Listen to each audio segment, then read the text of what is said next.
어제로 미국은 9.11 테러 20주년을 맞이했습니다. 여러분도 보셨겠습니다만 곳곳에 Never Forget 911이라고 하는 포스터가 곳곳에 붙어 있는 것을 보셨을 것입니다. 아무리 세월이 지나도 가족을 잃은 슬픔은 그 어떤 것도 대신할 수 없을 것입니다.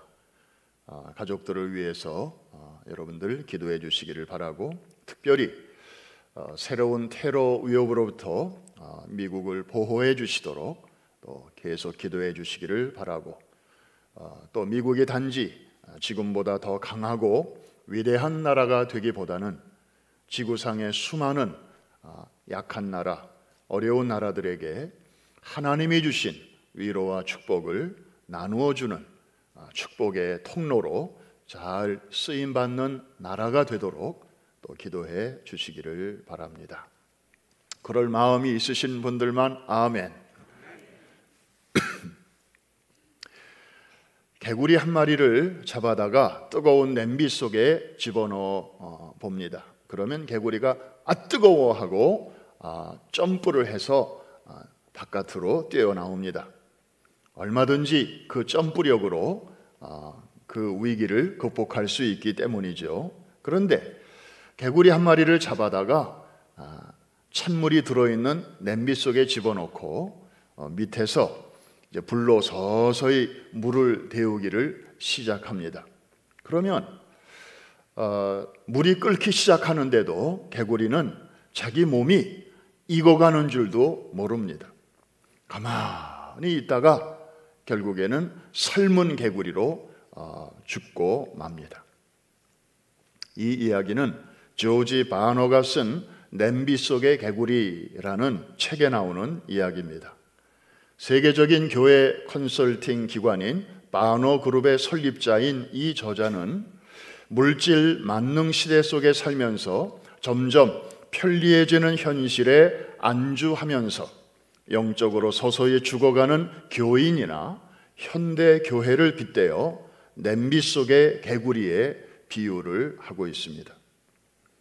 사랑하는 성도 여러분, 혹시 오늘 성전에서 혹은 가정에서 예배드리시는 여러분들 가운데 생각으로는 신앙생활 내가 이렇게 하면 안 될 것 같은데, 그런 생각을 하면서도 주어진 환경에 익숙해져서 좀처럼 거기서 벗어나지 못하는 안타까움을 품은 채 이 자리에 나오신 분 혹시 계십니까? 참 잘 오셨습니다. 오늘 말씀을 듣는 중에 성령의 감동을 통해서 마음의 도전과 함께 또 새로운 변화를 받아 새 힘을 얻고 새 출발하게 되시기를 주의 이름으로 축복합니다. 오늘 스토리를 보면 다시 야곱의 이야기로 이어집니다. 야복강 인근 브니엘에서 형 에서와 20년 만에 아주 화해의 만남을 가졌죠. 야곱은 마음이 가벼워졌습니다. 아주 20년 묵은 채증이 확 사라졌지요. 그래서 가족과 재산을 이끌고 꿈에도 그리던 고향이 있는 가나안 땅 안으로 들어오게 되었습니다. 한번 지도를 한번 보시죠. 저 북쪽의 밧단 아람에서 20년 객지 생활을 청산하고 이제 내려오죠. 그러다가 야복강 사건이 있었고, 그리고 에서와 만났고, 그리고 그 브니엘의 새 아침을 맞이하면서 이제 요단강을 건너 요단강 서쪽으로 이제 이동을 하게 되었습니다. 물론 야곱의 최종 목적지는 자기가 태어나서 자라고, 그리고 지금도 어머니는 물론 천국 가셨지만 연로하신 아버님이 아직도 생존해 계시는 그 고향 브엘세바, 저 남쪽에 보이죠? 거기가 최종 목적지입니다. 그런데 거기로 가는 길에 꼭 들르고 싶은 곳이 한 군데 있었습니다. 좀 더 정확히 말하면 반드시 들러야 할 곳이 있었습니다. 20년 전에 야곱의 고향을 떠나 외갓집으로 도망가고 있을 때에 하나님이 처음으로 나타나셔서 자기를 만나 주셨던 곳, 그리고 거기서 안전보장을 약속해 주신 장소죠. 안전보장, 어떤 약속을 주셨나요? 우리 창세기 28장 15절에 있는 말씀, 우리 한 번 더 같이 읽겠습니다. 시작. 내가 너와 함께 있어 내가 어디로 가든지 너를 지키며 너를 이끌어 이 땅으로 돌아오게 할지라. 내가 내게 허락하는 것을 다 이루기까지 너를 떠나지 아니하리라. 너무 참 귀한 약속의 말씀이죠. 얼마나 홀로 있고 외롭고 두렵고 막막한 야곱에게 큰 힘이 되었겠습니까? 저 약속을 주신 곳이 어디입니까? 베델이죠. 벳엘, 하나님의 집, 하나님의 전. 자, 그런데 다시 한번 지도를 한번 보시면 그 야곱이 저 베델을 향하여 가는 길에 세겜이라고 하는 곳에 이르게 되는데 거기서 한 가지 변수가 생기게 됩니다. 거기서 잠시 쉬었다가 가려고 했는데 결과적으로 거기서 너무 오래 머무르고 말았습니다. 여러분, 저 세겜이라고 하는 곳 보이시나요? 네, 베델 좀 위에 있죠. 저 세겜은 문자적으로는 마을 안장입니다. 여러분, 사람이 마을 위에 이렇게 그대로 올라타면 엉덩이가 쑤셔서 오래 못 있잖아요. 마을 안장을 거기 얹어놓고 거기에 딱 앉으면 편안합니다. 마을 안장이 어떻게 생겼는지 하도 우리랑 문화가 다르니까 저게 마을 안장입니다. 그래서 양쪽에 이렇게 안전 벽 같은 게 있고 그 사이에 딱 앉으면 아주 몸의 중심이 잡히죠. 세겜의 지형이 꼭 저렇게 생겼습니다. 북쪽에는 에발산이 있고 남쪽에는 그리심산이 있고 그 두 양대 산 사이에 움푹 파인 곳에 세겜이라고 하는 도시가 자리하고 있었습니다. 천연적인 요새요. 그리고 계곡으로 도로가 발달하지 않습니까? 그래서 교통의 요지였고 또 상업적으로 무척 발달한 그런 도시였습니다. 그러다 보니까 모든 것이 풍요롭고 삶이 윤택했습니다. 그래서 자그만치 잠시 머물려고 생각했던 야곱의 가족이 자그만치 저 도시에서 8년을 머물게 됩니다. 여러 가지 이유가 있을 수 있다고 봅니다. 첫째로는 지난 20년 동안에 야곱을 짓누르던 스트레스가 얼마 전에 풀렸잖아요. 그러니까 좀 쉬자. 그동안 너무 힘들었으니까 우리도 좀 쉬자. 여러분, 그 코로나 팬데믹 때문에 얼마나 움츠러들었습니까? 그런데 정부에서 막 지원금 주고 좀 이러고 그러니까 시간도 좀 있으니까 그 다음에 사람들이 얼마나 답답했던 마음이 컸던지 요새 차를 몰고 밖에 나가면 이제는 주말이 따로 없어요. 에브리데이 주말. 트래픽이 그냥 시도 때도 없이. 왜냐하면 사람들이 그만큼 너무나 눌려 있다가 지난 그 노동절 연휴 때 얼마나 사람들이 밖으로 나가는지 몰라요. 야곱 일행도 20년 동안 눌려 있다가 그 짐이 벗겨졌으니 얼마나 그런 시간이 필요했겠습니까? 게다가 야곱은 개인적으로 얼마 전에 환도뼈가 위골됐었잖아요. 물론 그 후에 회복이 됐을 것입니다. 위골된 채로 어떻게 남은 여생을 그 오랜 세월을 살았겠습니까?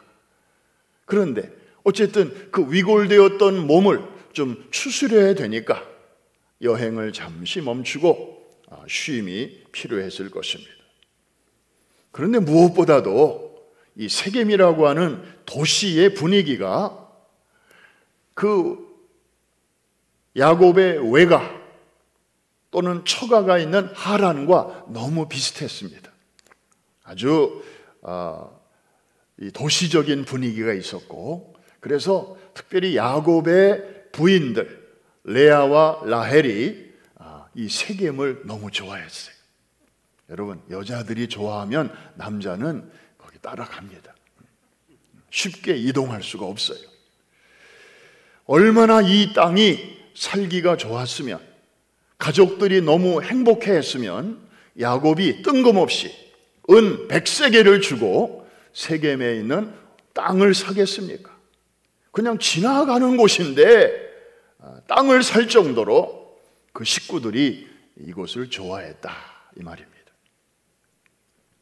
그런데 사실 야곱은 지금 그럴 군번이 아니잖아요. 20년 동안 뵙지 못했던 아버님도 언제 돌아가실지 모르는데 빨리 가서 뵈야 되고, 그리고 그 전에 베델로 가서 자기를 그 옛날에 만나주셨던 그 하나님의 얼굴도 또 한 번 뵈야 되고, 육신의 아버지도 만나야 되고 영적인 하나님의 얼굴도 뵈야 되는 그런 사람 아니었습니까?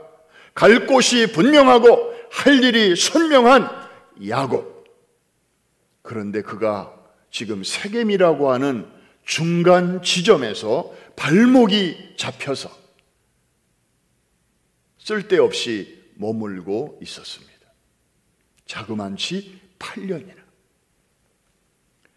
그러는 사이에 야곱은 마치 아까 그 스토리, 냄비 속의 개구리처럼 세겜이 주는 달콤한 유혹에 자신도 모르게 가라앉고 있었습니다. 그런 점에서 세겜은 야곱에게 편리함이라고 하는 가면을 쓰고 찾아온 달콤한 유혹이었습니다. 사랑하는 성도 여러분, 오늘날 우리도 마찬가지 아닙니까? 작년 3월에 터진 코로나 팬데믹을 겪으면서 우리 모두는 두 종류의 전쟁을 경험하고 있습니다. 초기에는 물론 바이러스와의 전쟁이었습니다.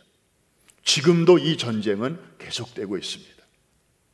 금년 9월 초 현재 전 세계적으로 확진자 수가 2억 2,300만 명, 사망자 수는 460만 명. 이 중 미국 내 사망자 수만도 67만 명이 넘어섰습니다. 여러분, September 11 때 사망자 3,000명쯤 됩니다. 그런데 이 코로나 팬데믹으로 죽은 미국 사람이 67만 명이 넘어서고 있으니 얼마나 무섭습니까? 요즘도 하루에 사망자만 미국에서 1,500명이 넘을 정도로 지금도 대단합니다. 그러다가 백신이 활발하게 이제 보급이 되고 바이러스와의 전쟁이 현저히 좀 수그러들면서 사람들은 또 한 종류의 전쟁을 만나게 되었습니다. 특별히 성도들은 다름 아닌 편리함과의 전쟁입니다. 기억하십니까? 팬데믹이 터졌을 때 성도들과 자녀들은 예배를 드려야 되는데 교회에서 드릴 수가 없게 되니까 가정에서 소위 온라인 예배를 드리게 되었습니다. 그러면서 전에는 경험해보지 못했던 디지털 예배가 주는 그 편리함을 처음으로 맛보게 되었습니다. 처음에는 너나 할 것 없이 낯설고 어색했지요. 그런데 시간이 흐르면서 점차 사람들은 익숙해지기 시작했습니다. 1년 반이 지난 지금 많은 성도들이 여러분처럼 본래 있던 예배의 자리로 돌아오셨지만 그중에는 온라인 예배 쪽으로 이미 라이프 스타일이 그냥 이렇게 익숙해져서 굳어져서 굳이 예배당보다는 나는 그냥 집에서 예배 드릴래, 그게 좋아, 이렇게 그 예배당 복귀를 힘들어하는 성도들도 적지 않습니다. 여러분, 바이러스와의 전쟁 그리고 편리함과의 전쟁, 두 종류의 전쟁 중에서 여러분은 어떤 전쟁이 더 힘듭니까? 사람마다 다를 것입니다. 많은 분들이 교회에 가면은 아직도 좀 위험하지 않나요? 이렇게 생각들을 하셔요. 저도 한번 생각해 봤습니다. 1년 달력을 거꾸로 1년 전으로 돌아가서 어제 한번 곰곰이 우리가 어떤 길을 걸어왔나 한번 생각해 보았습니다. 작년 6월 한 달간, 정확히 말하면 5월 마지막 주일부터 우리는 용기를 내어 소위 드라이브인 예배라는 것을 시도했습니다. 5월 말부터 해서 6월 한 달 동안 처음 해본 것입니다. 왜냐하면 성도들이 너무 교회를 그리워하고 교회 성전 안에는 못 들어가도 마당이라도 좀 밟아봤으면, 아니 실제로 몇몇 성도님들은요 주중에 차 타고 교회 이렇게 한 바퀴 돌고 가는 분들이 계셨어요. 너무 그리워하니까. 그래서 드라이브인 예배라도 좀 우리가 한번 하자. 그래서 5월 마지막 주일에는 예배보다는 기도회라는 명칭으로 주일날 오후에 3시쯤 모였습니다. 기억하시나요? 네. 많은 분들이 차를 몰고 오셨습니다. 저 롱아일랜드에서도 오시고. 네. 그리고 7월 한 달은 드디어 현장을 열었습니다. 그때는 현장이라는 말이 아주 이렇게 와닿았으니까. 그런데 너무나 조심스럽기 때문에 누구나 오십시오 그렇게는 못하고 우리 교회 리더들을 우선적으로 초청했습니다. 장로님, 권사님, 안수 집사님, 교구장, 여러 단체 회장 등등 이렇게 책임감이 있는 리더들이 먼저 와서 노블리스 오블리주의 정신으로 우리가 먼저 길을 닦읍시다. 우리가 먼저 다음 사람이 편안하게 올 수 있도록 영적으로 방역을 합시다. 그런 마음으로 정말 용기 있게 그분들이 성전에 오셨습니다. 그 한 달 동안 예배를 드렸는데 철저하게 이제 열 체크하고 소독하고 마스크 쓰고 거리 두고 하니까 아무 문제가 없었잖아요. 그래서 그렇다면 이제는 모든 성도들에게 개방하자. 그래서 8월부터, 작년 8월 첫째 주일부터 이제 개방을 했던 것입니다. 그리고 1년 1개월이 딱 1년이 지났는데 지금까지 아무런 문제가 예배당 안에서는 없었습니다. 있기는 있었어요. 저와 제 아내가 작년 11월에 이게 감염이 된 거예요. 양성 반응이 나온 거예요. 그런데 제가 가만히 생각해 보니까 이거는 우리 교회 안에서 일어난 일이 아니고, 제가 아무래도 큰 교회 목사다 보니까 이 모임에도 가야 되고 저 행사에도 가야 되고 가면은 또 이 사람 저 사람 만나야 되고 인사 나눠야 되고 그러다 보니까 저도 모르는 사이에 이제 바이러스가 들어왔던 거예요. 여기서 일어난 일이 아니고 바깥에서 일어났던 일이었죠. 참 지나고 보면 하나님께서 예배자들이 모이는, 그리고 적은 숫자도 아니고 정말 많은 인원이 이렇게 1부 예배, 2부 예배 모이는데도 지금까지 우리를 여기까지 인도해 주신 것은 전적으로 하나님의 은혜인 줄로 믿습니다. 그리고 예배팀과 방역팀들의 그 노고가 있었고, 그리고 새벽기도, 금요예배, 그리고 주일날 중보기도하는 그 영적인 기도팀들의 그 방역이 그 바이러스로부터 또 우리 예배를 지켜주신 줄로 믿습니다. 그 하나님이 앞으로도 지켜주실 줄로 믿습니다. 우리 수고한 모든 팀들에게 감사하고 무엇보다도 하나님의 은혜에 감사하면서 박수로 한번 영광을 올려드립니다.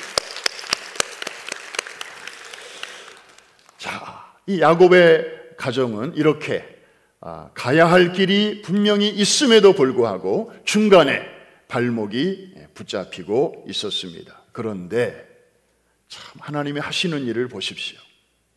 야곱의 가정에 뜻하지 않은 어려운 시련이 찾아오게 되었습니다.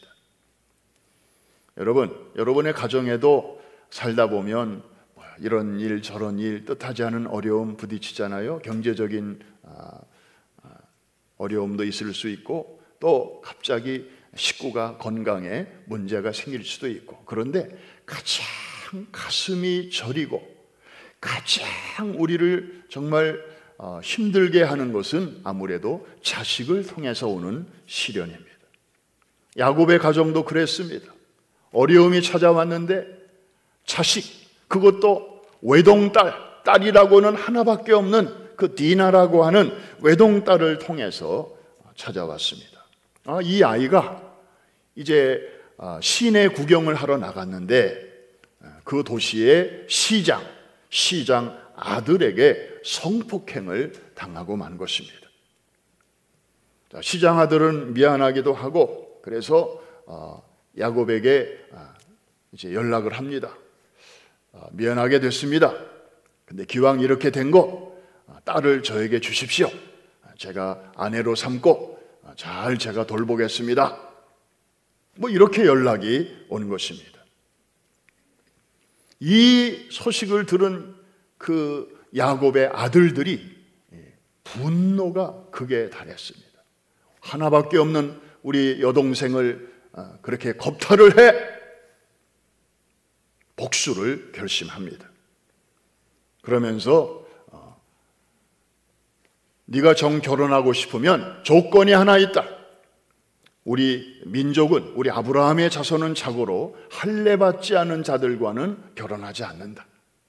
네가 정 우리 여동생과 결혼하기를 원하면 시장부터 해서, 시장의 아들인 너부터 해서 이 세겜에 사는 모든 남자들은 몇 월 며칠까지 할례를 다 받아라. 그러면 결혼하게 해주겠다. 이런 속셈 있는 제안을 하게 되었습니다. 그랬더니 이 멍청한 또 세겜의 이 남자들이 또 할례를 또 다 받았네요. 꼼짝없이 끙끙 앓고 누워있을 때에 그때를 이용해서 야곱의 아들들 중에 시므온과 레위, 둘째와 셋째 아들이 주동이 돼가지고 남자들을 동원해서 그 아무 저항도 할 수 없는 그 세겜의 남자들을 다 도륙을 해버렸어요. 죽였다 이 말입니다. 대참사가 피비린내 나는 살육이 일어나게 된 것입니다. 이 소식을 전해 들은 야곱은 더 이상 이곳에서 살 수 없다고 판단하게 되었습니다. 왜냐하면 이 소식을 들은 주변에 있는 동네들이 가만히 있겠습니까? 어디서 굴러 들어온 돌이 남자들을 죽였다고 하는 그 얘기를 듣고 아마 연합군을 형성해서 곧 쳐들어올 것이기 때문이었습니다. 그 야곱의 두려움, 우리 한번 34장 30절에서 한번 볼까요? 시작. 야곱이 시므온과 레위에게 이르되 너희가 내게 화를 끼쳐 나로 하여금 이 땅의 주민 곧 가나안 족속과 브리스 족속에게 악취를 내게 하였도다. 나는 수가 적은즉 그들이 모여 나를 치고 나를 죽이리니 그러면 나와 내 집이 멸망하리라. 결국 야곱은 8년 동안 살면서 정들었던 세겜을 짐도 제대로 못 챙기고 황급히 떠날 수밖에 없었습니다. 그런데 여러분, 이것도 사실 우리가 다른 각도에서 보면 세겜이 주는 달콤한 유혹에 빠져서 헤어나오지 못하는 야곱의 일가를 억지로라도 강제로라도 끌어내어서 저들이 마땅히 가야 할 곳으로, 마땅히 있어야 할 곳으로 나아가게 하시려는 하나님의 깊은 섭리였다는 사실입니다. 이해가 되시면 아멘 하십시다.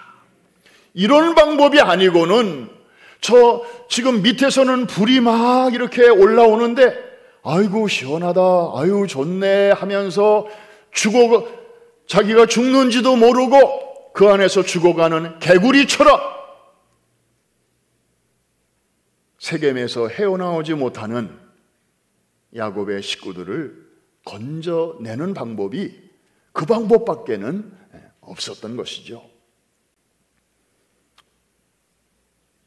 야곱이 비록 이렇게 실수는 했지만 참 위대한 점이 있습니다.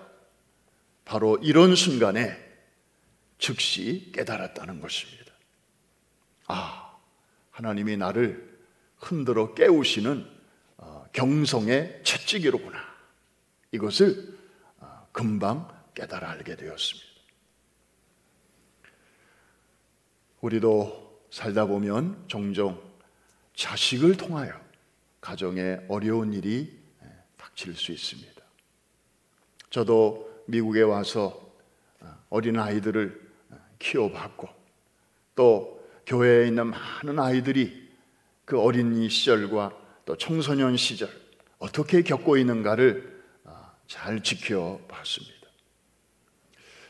참 특히 이민자들에게 자식은 특별한 의미가 있습니다. 왜 이민 왔냐고 물으면 자기 위해서 왔다고 대답하는 부모보다는 자식 위해서 왔다고 말하는 부모가 배가 넘습니다. 하나님께서는 그 야곱의 딸을 통해서 참 쓰라린 그 아픔을 통해서 그 가족에게 필요한 것을 가져오셨습니다. 이런 사건을 통해서 부모들은 깨닫습니다. 문제는 자식에게서 발생이 됐는데 나중에 보니까 그래서 그것 때문에 울며 불며 하나님께 엎드려 기도하고 또 겸손한 마음으로 나아갔더니 결국에는 자식의 문제도 해결해 주실 뿐만 아니라 부부를 또 우리의 가정을 마땅히 있어야 할 자리로 나아가게 하시는 참 하나님의 그 신의 한 수였다는 것을 나중에서야 우리는 깨닫게 됩니다. 야곱의 가정이 그랬습니다.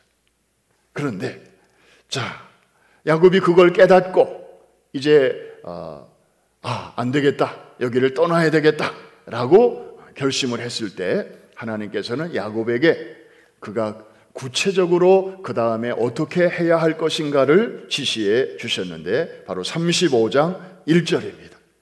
저 말씀이 아주 오늘 요절인데 같이 한번 읽겠습니다. 시작. 하나님이 야곱에게 이르시되 일어나 베델로 올라가서 거기 거주하며 네가 내 형 에서의 낯을 피하여 도망하던 때에 내게 나타났던 하나님께 거기서 제단을 쌓으라 말씀하셨습니다. 일어나라는 것이죠. 너 거기 너무 오래 앉아 있었다는 것입니다. 그리고 어디로 가라는 것입니까? 베델로 올라가라. 그 옛날에 정말 주변에 아무도 없고 외롭고 두렵고 답답했던 때에 유일하게 하나님이 나를 만나 주셨던 곳, 하나님이 그 얼굴을 내게로 향하셨던 곳, 하늘과 땅이 연결되면서 You are not alone, 내가 너와 함께 있다. 그리고 내가 이제 가는 여행길에서도 내가 너를 떠나지 아니할 것이다.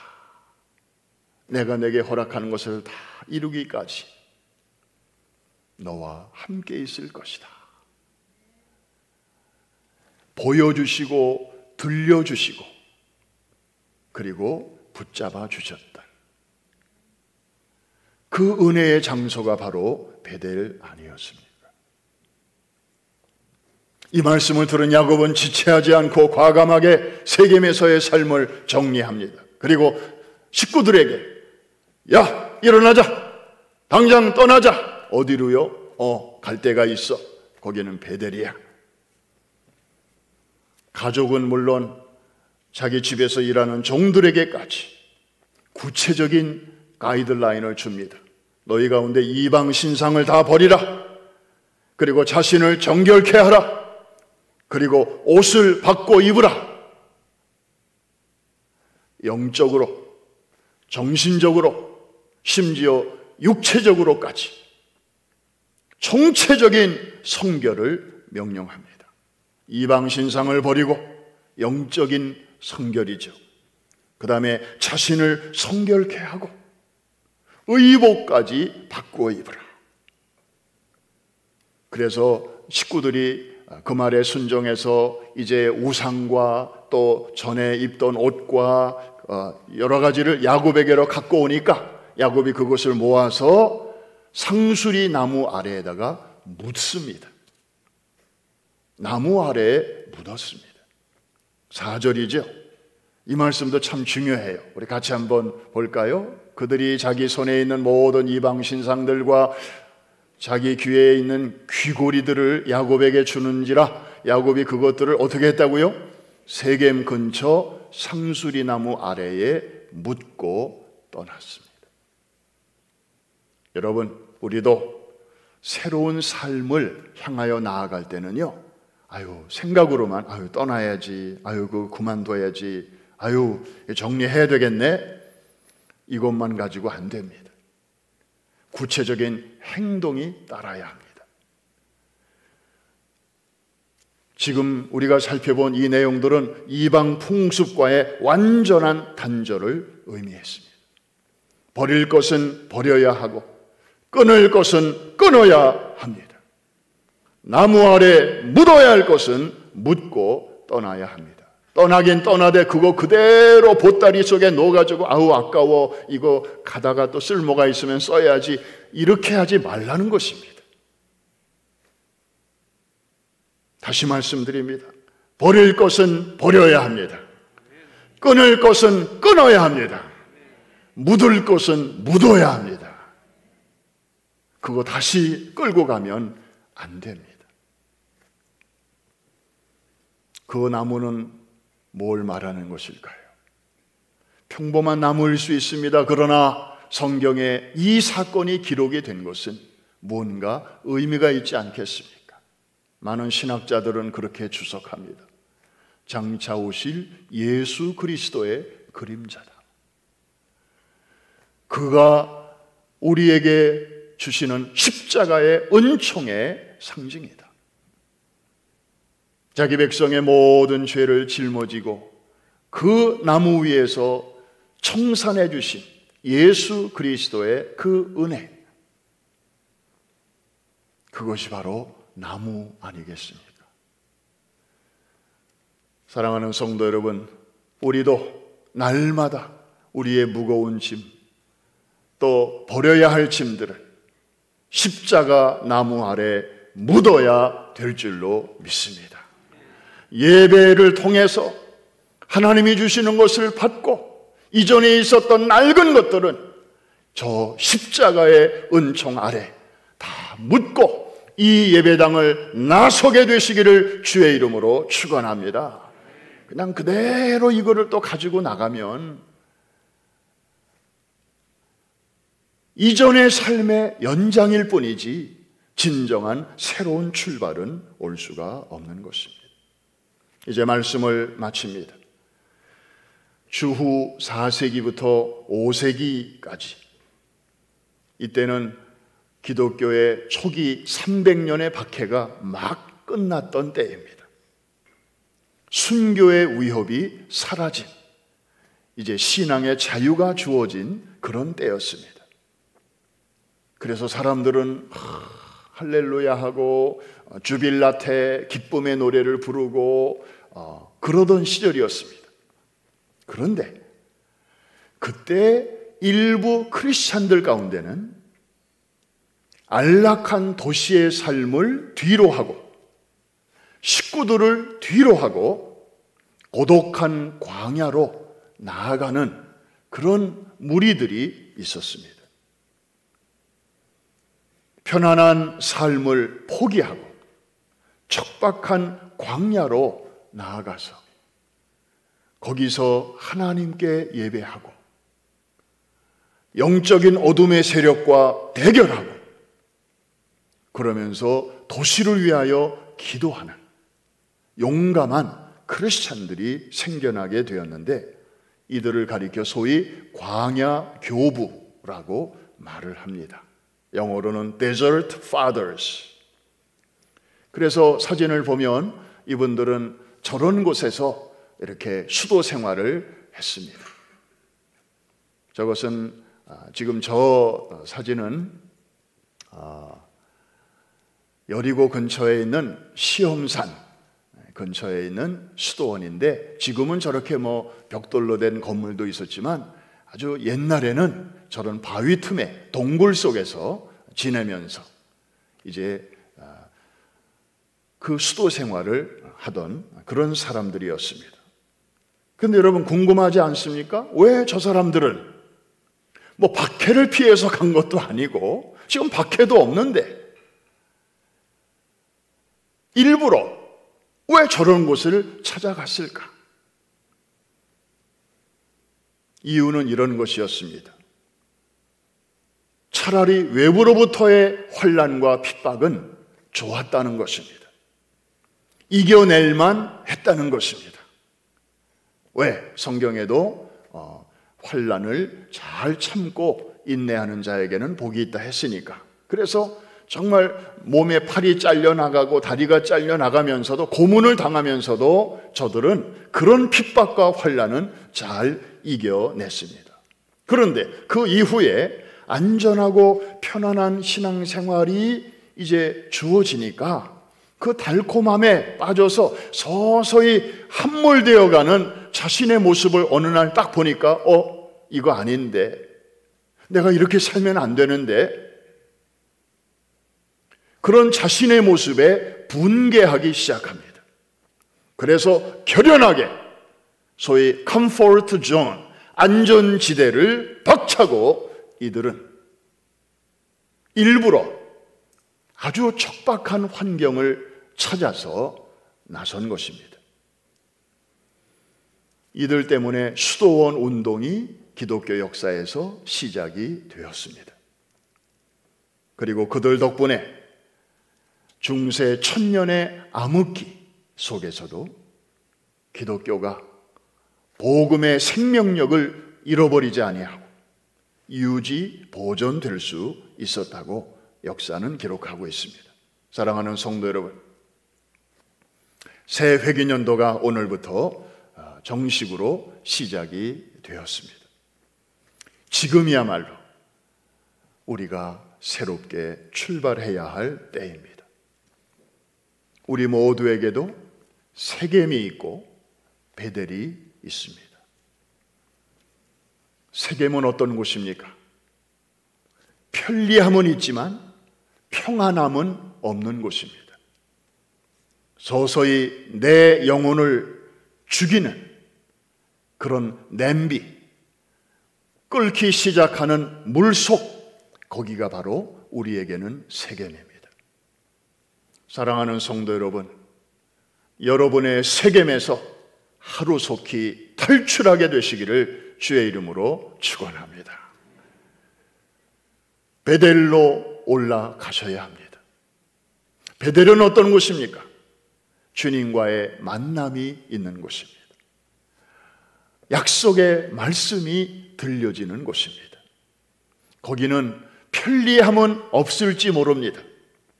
그러나 진정한 안전 보장이 있는 곳입니다. 내가 너와 함께한다. 내가 너를 떠나지 아니한다. 내가 이곳으로 돌아올 때까지 내가 너와 늘 함께 있을 것이다.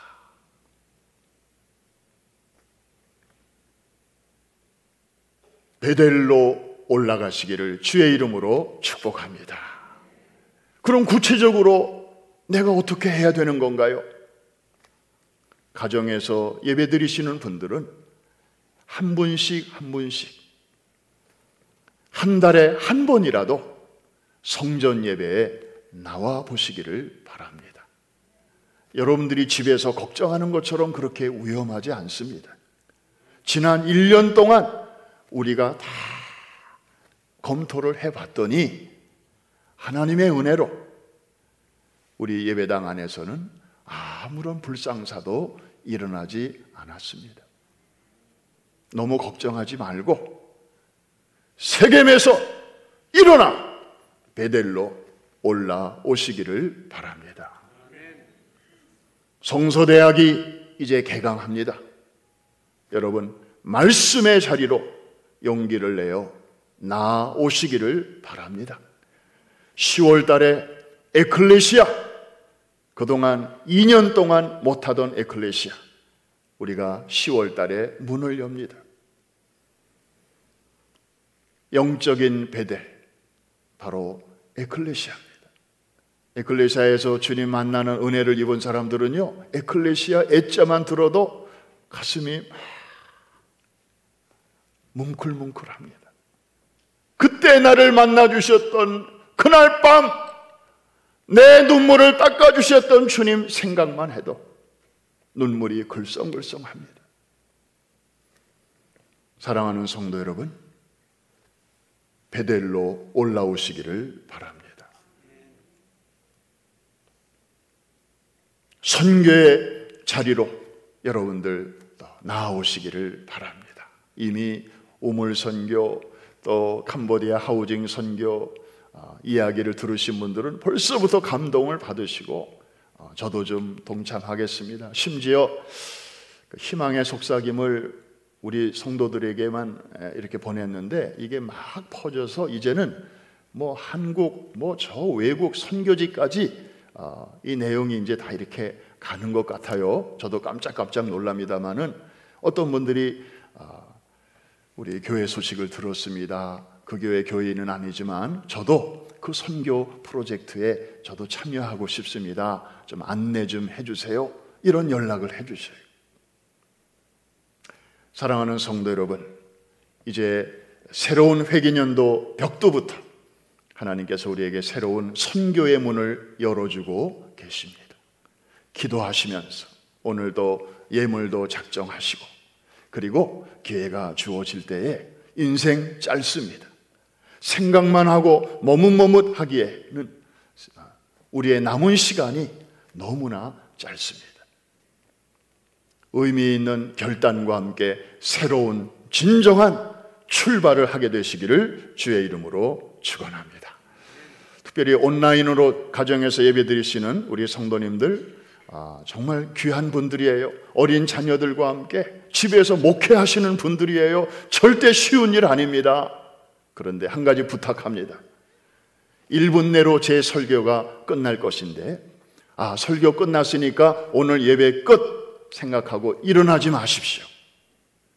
설교 끝이 예배의 끝이 아닙니다. 설교가 끝났으면 그 다음에 결단의 기도와 찬양으로 이어져야 합니다. 그리고 무엇보다도 마지막 주의 종을 통하여 하나님이 주시는 베네딕션, 축복의 기도를 절대 놓치지 마십시오. 제가 많이 듣습니다. 설교 끝나면 다 일어나서 화장실 가고 부엌으로 가서 음식 준비하고 그런데요. 아니, 예배가 누구한테 그런 예배를 배웠습니까? 그거 아닙니다. 우리가 어디에서 예배를 드리든지 같은 마음으로 정성을 다하여 나아갈 때 하나님께서는 성전에서도 만나주시고 가정에서도 동일하게 만나주시는 줄로 믿습니다.